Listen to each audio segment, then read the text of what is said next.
Deux amoureux, assis sur un banc, dans le bleu du firmament, oubliant les lendemains, se tiennent par la main.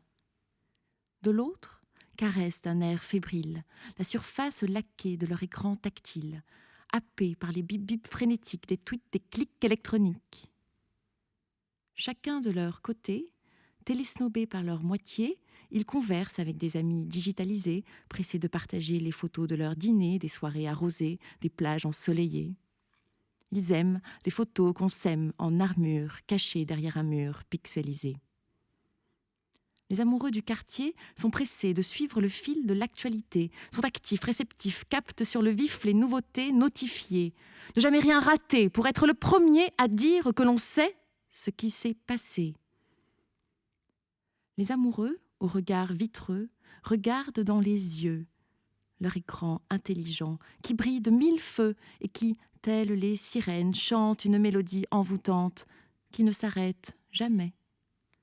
Inutile de résister à la tentation de la tendre vibration qui susurre à votre oreille qu'il faudrait contrôler si l'appareil n'avait pas quelques nouvelles à partager.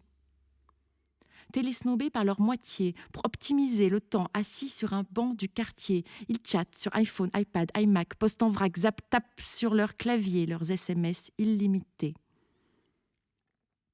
Ainsi passent les heures.